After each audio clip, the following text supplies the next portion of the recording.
Okay. No long intro. I'll just start. It's just very clear. Maybe I'll watch this now. It is worth watching. I mean, I don't know if it will be as resonant for you. 1999, I was literally graduating high school this year, so this was like my compatriots who were at this festival. And what was actually interesting to me is I remembered at the time the coverage of it as being just like kind of a dud. I did not remember it being Fire Festival level of total catastrophe. But there was a lot of interesting display of the worst of human nature that I think said a lot about our culture at that point. Yeah. If you've not yet seen the Woodstock 99 documentary on Netflix, highly recommended. Besides the mayhem and chaos of a semi-failed music festival, it somewhat served as a cultural reflection of the stark differences in values and conduct between the Woodstock 69 generation and the millennial Gen X counterpart. And actually, the same guy ran the festival. The documentary frames it in a way that would imply that reviving the festival was solely a money grab. You can form your own conclusions. But Jewel, Korn, Red Hot Chili Peppers, Limp Bizkit, Fatboy Slim all performed. The conditions quickly became unsanitary. Water unclean, porta potties overflowing, and it ended in a fiery mess. So there's that. And that's not even a spoiler. That was literally all in the trailer. Well, what's funny is that was just the harbinger of what was to come. I mean, mass popular culture basically died in like 2010. And this was very much the beginning. 2010 is really when like internet streaming revolution took off. Then the Marvel universe takes over. Everything becomes about selling to a global audience, which means everything is anodyne. Nothing is interesting. It was really the year The Hangover came out, honestly. That's like one of the last major blockbuster comedies that will ever get made, like ever again. That's an argument that I've heard before, that mass popular culture is becoming non-existent.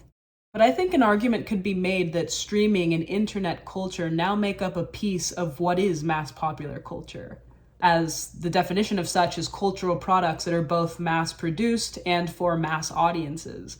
So television shows, books, movies, newspapers, which are now mainly online, leisure, clothing, etc.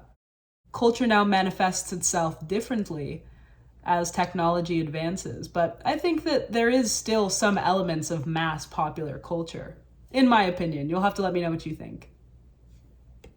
I mean, it's a funny movie, but it's more just, why risk it? You know, not actually that much profit. It's easier to make another Super She-Hulk or whatever. Yeah, take something that you know, a formula that you works, IP, crank it out. Beat it to death. There you go. And even if one element of it doesn't work, as long as the overall franchise is printing money, nobody cares. So that really, you know, 99, 2000, and basically there onward is like the last mass culture that we had. And it would really, actually, it's interesting to think about it as like the major demarcation point was right there at the new millennium. Like with the rise of the internet, it basically just killed everything. Not necessarily a bad thing, you know, it's like you and I wouldn't exist if we still lived in that age. True. So, yeah. Well, I also think about, you know, there's an analog, this like collapse in creativity and innovation. It's very clear in like the business world as well. And it's something we talk about in the tech sphere, how like also. all of these tech platforms, they allow themselves, oh, we're so innovative and we're on the cutting edge. And all they're doing is like trying to copy TikTok, every single one of them.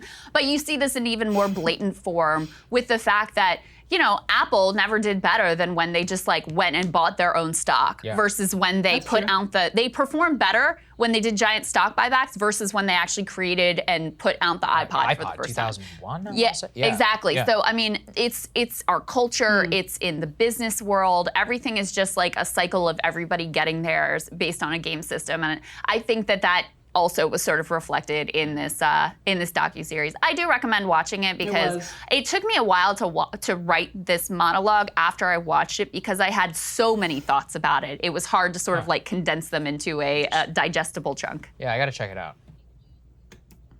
So in 1999, I was too young to know what a concert was, let alone Woodstock. But I am old enough to remember when MTV and VH1 used to have music videos playing for the majority of the day. And actually, MTV was a point of contention for the young people in this documentary. Thankfully, we can still watch videos of Woodstock 1969 here on YouTube, so I'll link you a video of Jimi Hendrix performing the national anthem back in '69. It is worth watching, and if you've been to either Woodstock, let us know down below.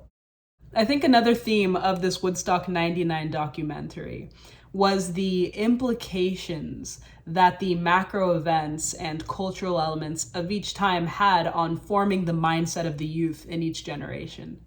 Also, after watching the documentary, I had a weekend worth of listening to 90s hits, so Freak on a Leash by Korn, Nookie by Limp Bizkit, anything from Bloodhound Gang, Jewel, Who Will Save Your Soul. I still listen to Fatboy Slim, Never Stopped.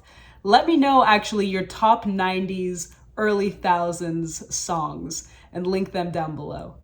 And for today's literary recommendation, it's not directly related to Woodstock or festivals, but I think it embodies a specific subset of 90s youth. That, and this book was released in 93 and did quite well in sales during the 90s, they say, and that's Trainspotting by Irvine Welsh. It's a bit gritty, a bit nihilistic, and arguably a cult classic. There's also a film adaptation for people who don't like reading, so I'll link you the title in the bio. Other than that, let me know what you think about any of this, and as always, thank you for watching with me.